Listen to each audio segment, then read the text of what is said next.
Hi, I'm Father Michael Orsi. I am your host for Action for Life Television, that good news program with the big G for the gospel of Jesus Christ, and little g, all the good things that people do to put that gospel into action in their lives.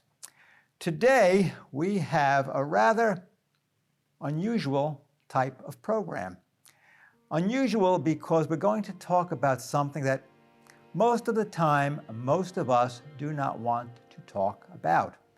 That is pain and suffering. As a matter of fact, our society is adverse to pain and suffering. And there are many people who say, if I have to be incapacitated in any way, if I have too much pain, if I can't do the things that I want to do, I'd rather be dead. And we have a society today that says, it's okay if you want to be dead. You can have physician-assisted suicide. Take a pill. We have a society today that says to us, well, some lives are just not worth living. And so in certain countries, certain people are being killed in nursing homes, in hospitals, because society deems them to be useless to themselves and to other people. And also there's always the concern about depression. A lot of people are very depressed. And people who are depressed oftentimes wish that they were dead. Some of them take their lives into their own hands. And so we have a very, very high suicide rate in our own country today and throughout the world. Today, we have with us a very unusual person because she has lived with pain and suffering most of her life. Physical, I'm sure mental, and even spiritual anguish. And yet, she is the most successful person. She graduated college. Took her 11 years, but she did. She has written a book.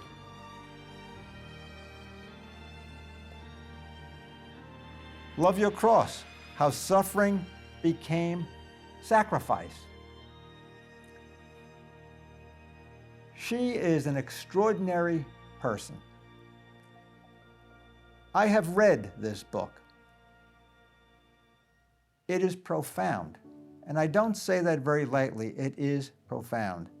How someone can make their life so special.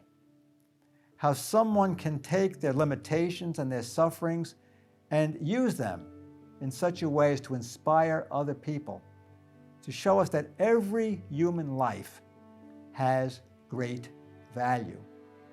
Life in this world, but also the life that is to come in heaven. How do we use our crosses? How do we use our sufferings to make this world better, to help us and to help other people to get to heaven? The young lady we are speaking with today, her name is Therese Williams, and she is a quadriplegic. And I'm going to ask Therese now to tell us a little bit about her story, because she wasn't born this way. She was born quite normal, and then something happened. So Therese, welcome to Action Father. for Life. Could you tell us a little bit about your story? You were born absolutely normal. Absolutely normal. I walked at 9 months old, and my brothers and sisters can testify. Now you have 15. Which number are you? The last of 15. The last of 15. How about that, folks?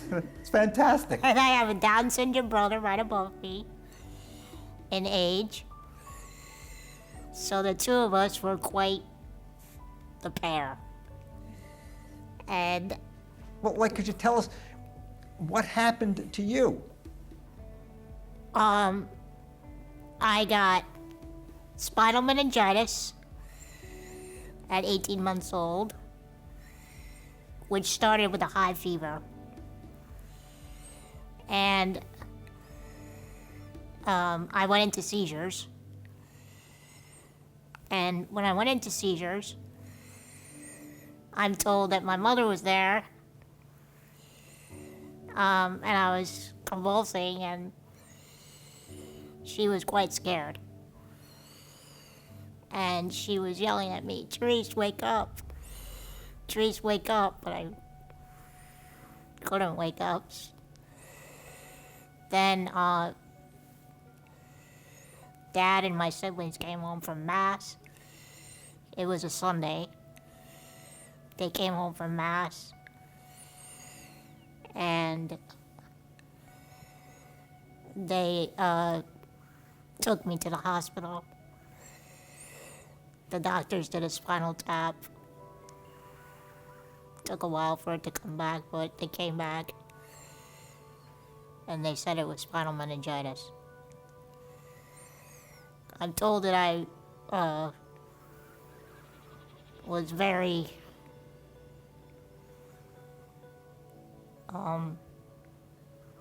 much in pain when they did the spinal tap. And so Mom had to kind of be there to hold me down because I was thrashing a lot. So it seems like it was all very hard on Mom and Dad and my sister Kathy, who was a nurse at the time, studying to be a nurse. And when I got sick, I was in the hospital for 18 months total. But I got sick on the 13th of March, 1976. I went into a coma, and I didn't wake up for 2 weeks. It was March 25th, the Feast of Our Lady of Annunciation. And so that was the first time I woke up. Let me ask you a question. Yeah. You were in the hospital in Chicago, correct? Chicago Children's Memorial Hospital. Okay. And you write in your book that Mother Teresa found out about what happened to you. Yep. And Mother Teresa visited you. Tell us about that. That was in May of 1976. I don't recall the date. But after, 6, 8 weeks of going in and out of a comas, my parents were coming to the hospital every day. One of them was staying in the hospital, sleeping in the hospital. At night, they would take turns. And this one day, I had pulse drops, or like where my heart stopped. And they were just devastated. They thought this was the end. And they were exhausted from praying so much. They say they prayed every prayer they could ever think of to pray. And they were just emotionally, spiritually, and physically worn out. So they just came home, their usual fashion, for dinner, because my family always gathered around the table to eat together every night for dinner. And this night, nobody talked. Everybody was quiet. The telephone rings. My brother Christopher answers the phone. Chris is 11 at this point. And he says, "Mom, there's a nun on the phone that wants to speak to you."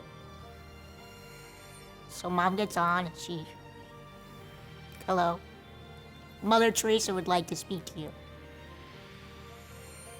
Well, my father was sitting there. He couldn't believe it.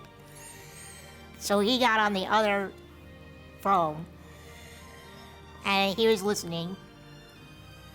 Mother Teresa gets on, and she says, Mrs. Williams, you are not to worry. Teresa's in our Blessed Mother's hands. I will come by the hospital tomorrow morning and drop off a miraculous medal for Therese. Well, I think there was like one nurse that saw her come in. It was really early in the morning, probably like 4 or 5 in the morning. She came, she dropped off the medal, and then left as quietly as she came. Wow, and you have that medal to this day. That's just a fantastic story, and certainly, you know, Mother Teresa is now a Saint Teresa of Calcutta. Mother Teresa came into your life when you were a baby, a year and a half old. But your lives intersected again. So could you talk about you and Mother Teresa later on, the rest of the story? So, in 1980, we moved to Greenwich, Connecticut, because my father got a job on the New York Stock Exchange. And he had a very good friend, Joey Lamangino, who was involved very much in the work of Our Lady of Mount Carmel. And he knew people. So anyway. Wait a minute, Therese. He knew people. He knew people.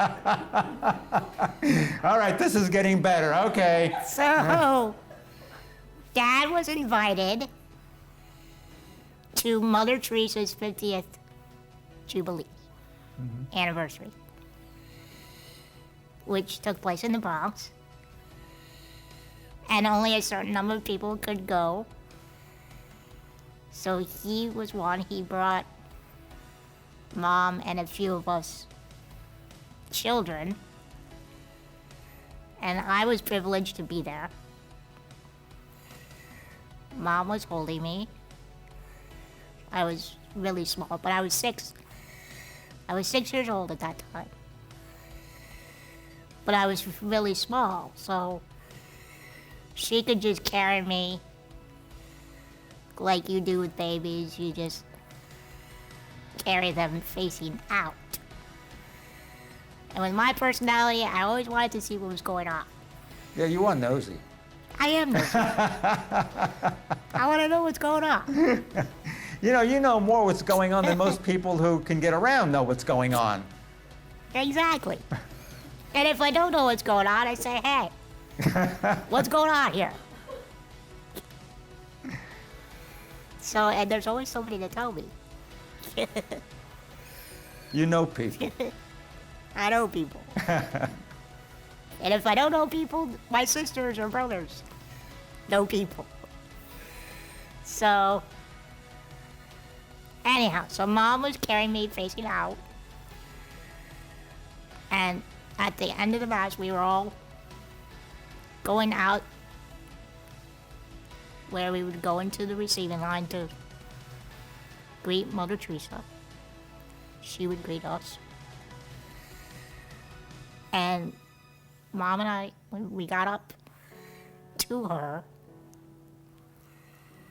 she grabbed me with both her hands. She grabbed my face with both her hands. She looked me in the eyes and she said, I have prayed for you. Now you pray for me. Wow. Wow. That's Isn't that just stunning? extraordinary. Really, it's extraordinary. Yeah. The last time she saw me, I was a little baby. It's like, how does she know me? There's hundreds of people there. You know? Yeah. Well, It was astounding. That's why she's a saint. The Holy Spirit was Yeah. with Mother Teresa. Extraordinary, extraordinary woman. It's great that you share a name with her, too. That's great. You share a name with her. You also have another namesake, Teresa Little Flower. Were you named after her? Yes, Okay. my patron saint. And she suffered greatly, too, didn't she? She did. She died 24 years old, Yep. and you have devotion to her. Oh, big time. Okay, and She's my favorite. she's your favorite. Okay, She's my favorite. what do you say to her in prayer? A lot of times I just say, help me. Help me be more loving. Help me be more charitable, not judgmental. Put Jesus first like you did throughout your whole life. That's such an important prayer. I A lot know. of us don't pray it. Don't pray that prayer. It never should be all about me. Put Jesus first. And a lot of times it is. But that's not the way I like it to be. Jesus first. Jesus first. And that's a message for all Christians, Catholics and Protestants and Orthodox. That's the prayer. Yeah. Jesus first. That's the gospel, and that's the ticket, if you will, to get us through this life to the kingdom of heaven.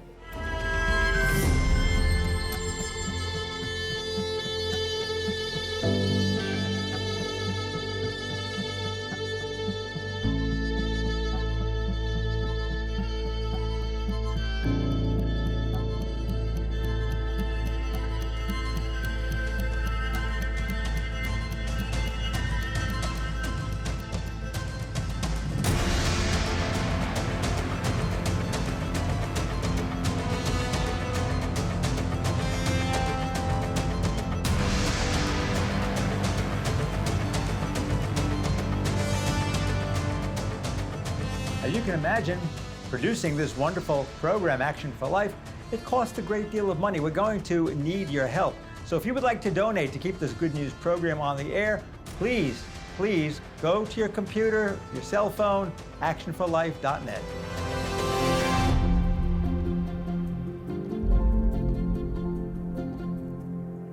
Our thought for the day: I hope that all of you have Bibles in your home. The Bible is the Word of God, and there's nothing more powerful than God's Word. Keep it in a prominent place to remind you that you are part of God's good news and that God is using you to do His will. Offer it up.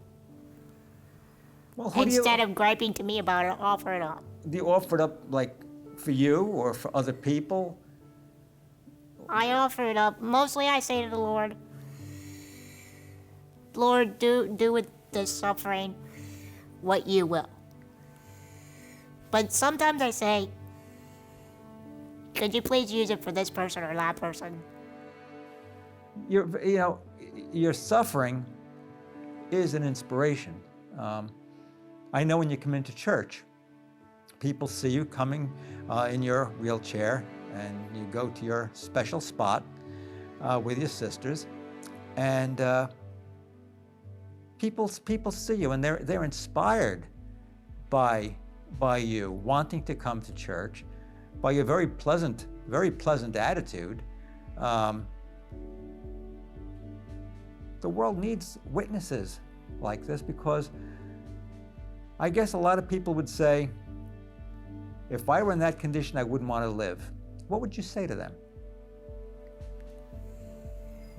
First, I would say, I will pray for you, because there's more to life than just this world. That is one thing I've learned very well in my lifetime. And as I get older, I'm like, quite frankly, I don't want to live in this world for very long. It's not fun.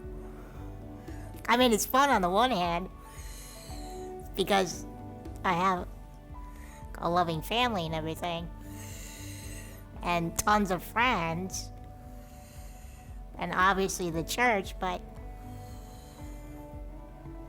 most of the world is a very sad place. So, heaven is a lot more beautiful, hopeful, inspiring. Jesus is my best friend, so I ultimately want to be with my best friend. Okay, so Right?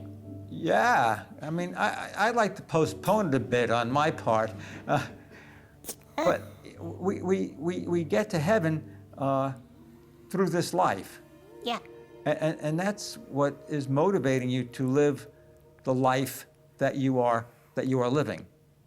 And you actually can say, I'd rather be with the Lord, but as long as the Lord wants me here, I'm going to stay and do the best I can to be a loving person, to bear my sufferings, to bear my cross, and to help other people.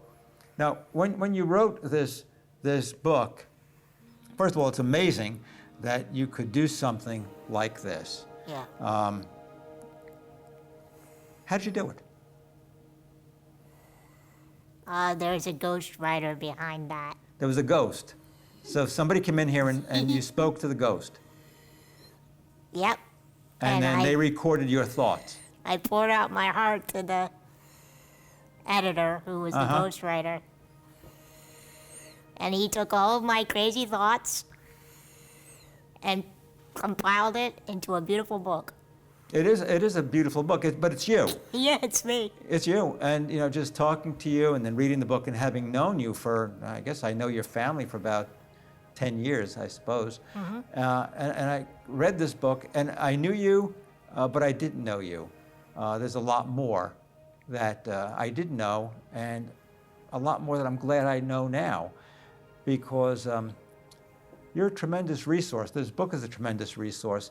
Certainly in my line of work, there are a lot of people who are suffering. A lot of people who think that life is not worth living. Yeah. And a lot of people who lose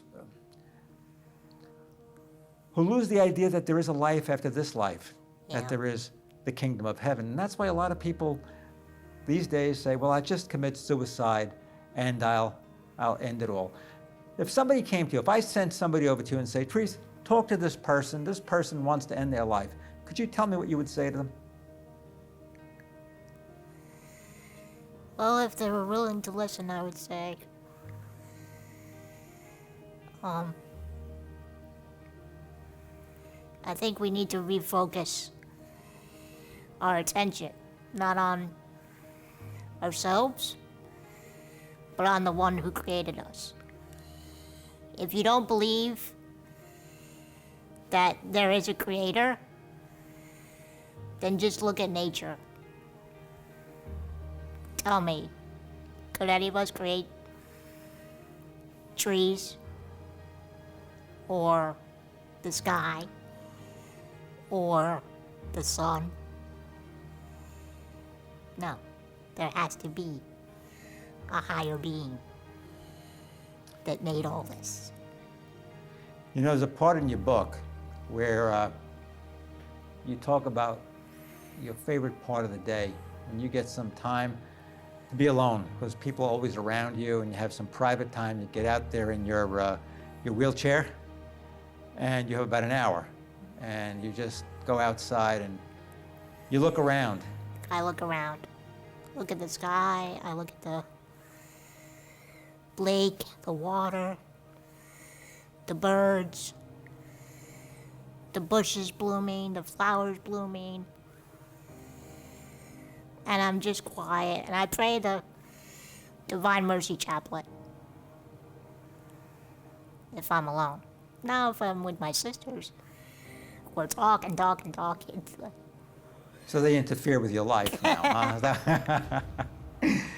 That's fantastic. You're going out there, and a lot of us just take walking outside for granted. We see this beautiful area in the world in which we live, and we just take it for granted. Sometimes we pass it right by. I pass it by every day.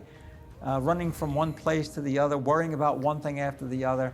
And here you are. I think we're a little bit too plugged into devices all the time.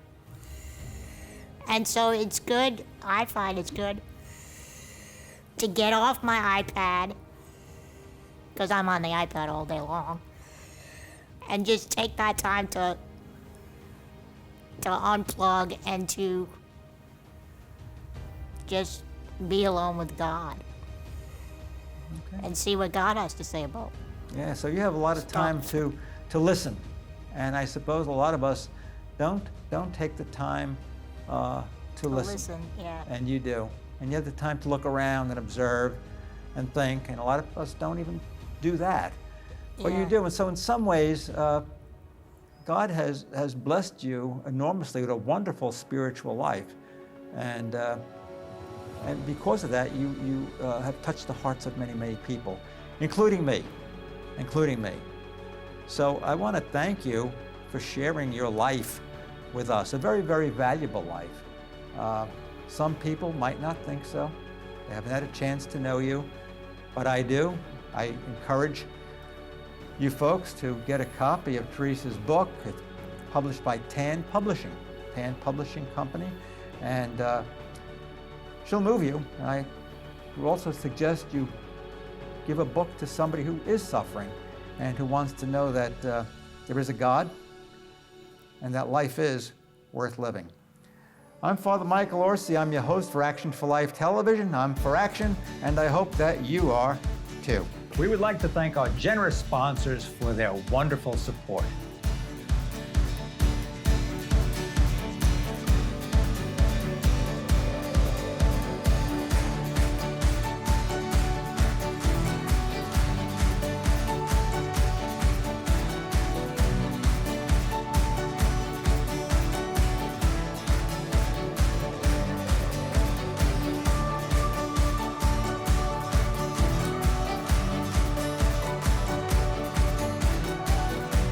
Thanks for watching. Please join us next time for Action for Life. I'm for action, and I hope you are too.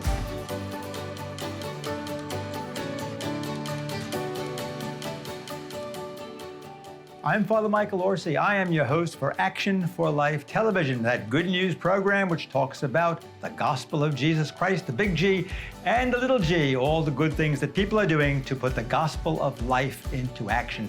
So please join us for the next episode of Action for Life.